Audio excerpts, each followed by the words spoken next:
Digital eye strain વિશે awareness spread કરે છે, જે ડ્રાય આઈ ડિઝીઝનું લીડિંગ કોઝ છે. આજે આપણી સાથે છે ડોક્ટર હેમાલી પટેલ, ઓપ્થલ્મોલોજી ફિકો, તસિયા આઈ હોસ્પિટલ, અહેમદાબાદ. તે આપણને ડેલી લાઈફમાં ડિજિટલ આઈ સ્ટ્રેનને પ્રિવેન્ટ કરવાની ટિપ્સ આપશે. ડોક્ટર, ડિજિટલ આઈ સ્ટ્રેન શું છે અને એ આપણી વિઝનને કેવી રીતે અફેક્ટ કરે છે? ડિજિટલ આઈ સ્ટ્રેન, જેને આપણે કોમ્પ્યુટર વિઝન સિન્ડ્રોમ પણ કહેતા હોઈએ છીએ, આ એક એવી બીમારી છે જે લાંબા સમય સુધી કોઈ પણ પ્રકારની સ્ક્રીનનો ઉપયોગ કરવાથી થાય છે. સ્ક્રીન એટલે કે મોબાઈલ, ટીવી, લેપટોપ, ટેબ્લેટ, તેની સામે જોવાથી આંખનો પલકારો ઓછો થાય છે અને જેથી આંખમાં ડ્રાયનેસ અને તણાવ ફીલ થાય છે, જેને આપણે ડિજિટલ આઈ સ્ટ્રેન કહેતા હોઈએ છીએ. ડિજિટલ આઈ સ્ટ્રેનના સૌથી કોમન સિમ્પટમ્સ શું છે જેનું લોકોએ ધ્યાન રાખવું જોઈએ?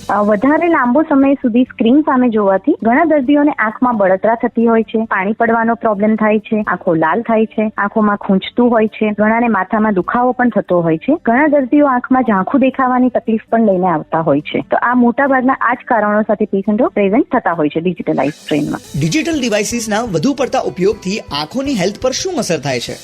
લાંબા સમય સ્ક્રીન સામે જોવાથી આંખના પલકારા ઓછા થાય છે, જેથી આંખમાં ડ્રાયનેસ થવાના ચાન્સીસ વધી જાય છે, જેનાથી આંખમાં બળતરા થવી, પાણી પડવું અને ખૂંચવું એવી સમસ્યા ઊભી થાય છે. લાંબા સમય સુધી સ્ક્રીન સામે કામ કરવાથી તમારા જે અકોમોડેશનના મસલ છે એ ઓવરયુઝ થતા હોય છે, જેથી આંખમાં ઝાંખું દેખાવાનો પ્રોબ્લેમ થાય છે, માથામાં અને આંખમાં દુખાવો પણ થાય છે. આંખ સિવાય ઘણી વખત પ્રોપર પોસ્ચરમાં ના બેસવાથી neck pain, back pain and shoulder પેઇનની પણ કમ્પ્લેન આવતી હોય છે. 20-20-20 આ રૂલ એક્સપ્લેન કરો ને, અને તે આઈ સ્ટ્રેનને રિડ્યુસ કરવામાં કેવી રીતે મદદ કરી શકે?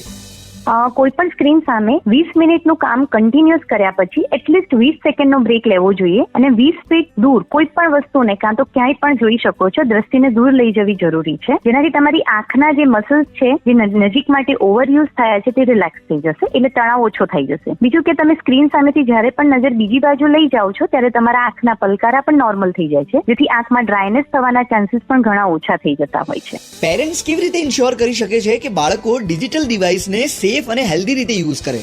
બને ત્યાં સુધી તો બાળકોમાં સ્ક્રીનનો ઉપયોગ ટાળવો જોઈએ. તેમને આઉટડોર એક્ટિવિટીઝ માટે પ્રોત્સાહિત કરવા જોઈએ. બાળકોના નંબરની તપાસ પણ કરાવવી જરૂરી છે. જો તેમને નંબર હોય તો એ પહેરાવીને જ સ્ક્રીનનો ઉપયોગ કરવો. જરૂર પડે તો સ્ક્રીનના ઉપયોગ દરમિયાન સ્ક્રીન તેમની આંખથી એટલીસ્ટ 20 થી 25 ઇંચ દૂર રહે તેનું ધ્યાન રાખો. તે લોકો જે પણ રૂમમાં આ સ્ક્રીનનો ઉપયોગ કરતા હોય ત્યાં પૂરતા પ્રમાણમાં લાઇટ રાખવી જરૂરી છે. બ્લુ બ્લોકિંગ ગ્લાસીસનો ઉપયોગ પણ કરી શકાય છે, પણ પ્રયત્ન તો એવો જ રાખવો જોઈએ કે બાળક દિવસ દરમિયાન મેક્સિમમ 20 થી 30 મિનિટ જ સ્ક્રીનનો ઉપયોગ કરી શકે. આઈ એડવાઇસ સાંભળવા માટે ધન્યવાદ. Thank you doctor Hemali Patel four providing great tips on preventing digital eye strain in your daily life. અમારી સાથે જોડાયેલા રહો. Issued in public interest by Alembic CSR Foundation. Views expressed are independent opinions of the doctor. Please consult your doctor before starting any medication or treatment. Alembic CSR Foundation disclaims any or all liabilities and claims.